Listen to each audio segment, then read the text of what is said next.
So, okay guys, ito, another day, another vlog tayo. So, yan, kita nyo naman, kahit mainit yung panahon sa mga vlog ko, Daddy Jepo nyo, tuloy-tuloy lang.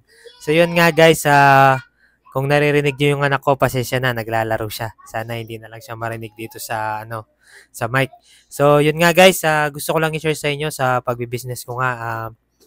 Isa sa mga natutunan ko, hindi na ako gano'ng nagko-complain, kahit anong sitwasyon 'yan. Pansin niyo naman, kahit mainit, humahanap tayo ng paraan. Puwede tayong magsuot ng jacket 'pag nakamotor ako, ganyan guys. Or puwedeng, para hindi ako mainitan, maaga akong umalis or medyo yung pahapon na, 'yan. Kahit na medyo mainit yung pahapon na, tuloy-tuloy lang tayo, 'yan sa mga tricycle service ko, 'yan. Minsan may nagpapatid ng 12, may nagpapatid ng 2 PM ganyan. Pero okay lang 'yan guys kasi may kita naman, 'di ba? Siyempre hindi mo naman makakamit yung gusto mo kung hindi yung pinaghihirapan. And ayun nga guys, yung ulitin ko lang, natutunan ko dito sa pagbi-business ko, hindi na ako ganong nagrereklamo.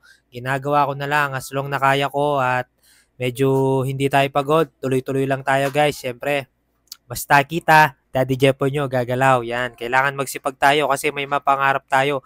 And yun nga guys, sabi ko naman sa inyo, 'pag nangarap ka, may mga maintaining pa rin 'yan.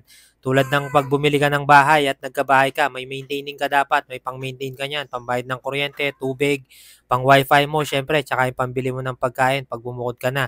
Same lang din sa sasakyan, siyempre 'pag bumili ka ng sasakyan, kung ko-computein mo yung in the long run, mas mahal yung gas mo kaysa sa sasakyan, guys.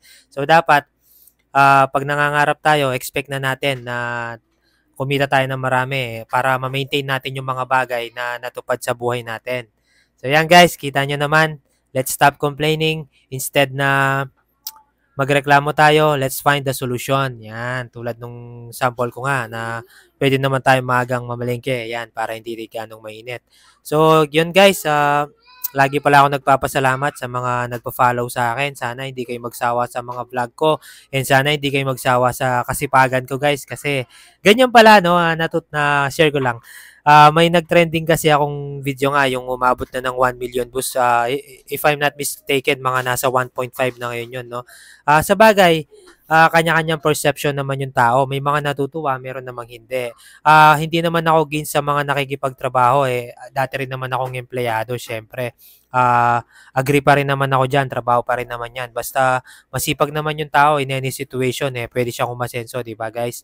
So sana naiintindihan niyo ako, guys, and naiintindihan ko rin naman yung mga may mga sinasabi dun na mga comment. Linalike ko lang din naman kasi kayo yan it's not me. Siyempre, sabi nga nila, always be the bigger person. Ako, ganun ako. Kahit sabihin mo sa akin na 1 plus 1 equals 3, okay lang sa akin yan. Ikaw yan not me. So, yun lang guys. Share ko lang. Let's stop complaining. Let's work hard and find the solution in every kind of ways. So, yung guys, thank you, thank you. Siyempre, halos ano na to, gabi na. Na-share ko lang, pumasok lang sa isip ko bago matulog. So, yun lang guys. Figure out kayo sa akin. Bye-bye. God bless you po.